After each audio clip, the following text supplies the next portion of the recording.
That wasn't a bad thing, necessarily, except that it was 1988, and art was a spoil of war for Wall Street and Madison Avenue guys in Armani, who made up the bulk of our eligible dates.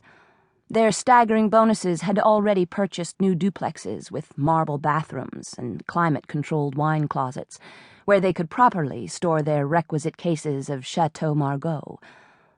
One guy I knew liked to make a ceremony of opening a prize bottle, then chugging it as his friends cheered him on. You could just imagine what he'd be like in bed.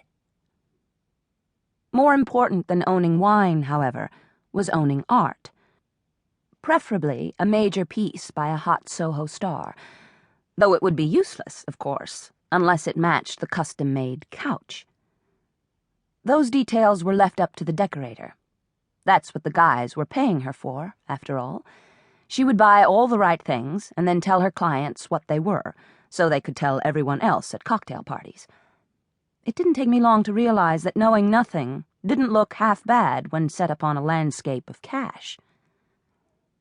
Besides a lack of cash, my immediate problem was that after 2 years of hard labor at Jolie magazine, fetching coffee and telling the publisher that the senior editors were in meetings when they were really at the plaza, in bed with the guys from ad sales, I had become the leading candidate for the position of arts and entertainment editor. These days it seems that Jolie has been around forever, but it only began in 1986. The new thing, fresh from Paris. Apparently, pictures of models jumping in the air wearing $5 t-shirts and $3,000 organza skirts were just what the world had been waiting for, and Jolie's instant success sent editors at the other women's magazines into a competitive frenzy. We were off base in one way, though, and that was the reason why someone who knew nothing about art was being considered for the position of arts and entertainment editor.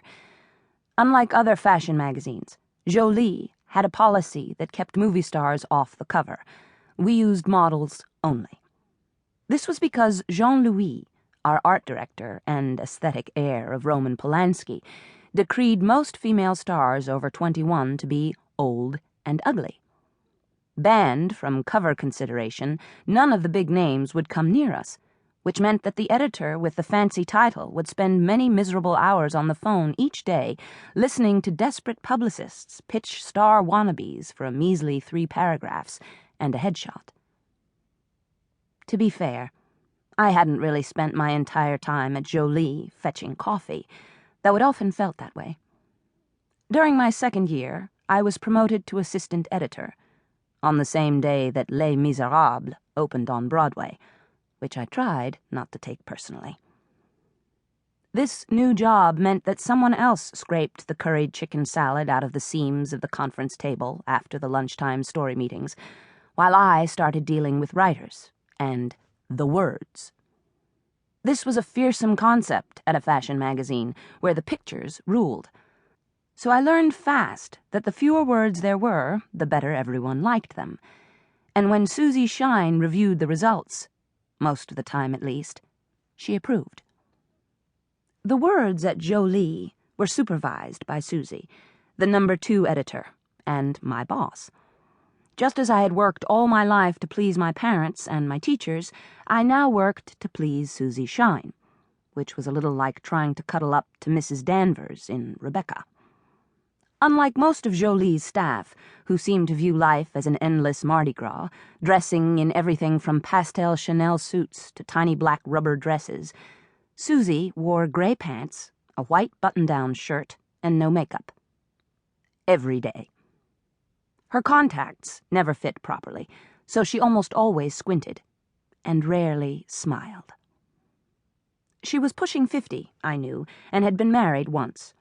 I also knew that more than one person had seen her at clubs, making out with Norma Wilder, an editor at a downtown art magazine. Susie never mentioned Norma Wilder, probably because she was a world-class denier about anything having to do with pleasure. Bagel, no butter. Chicken, no skin. Susie Shine was one grim broad.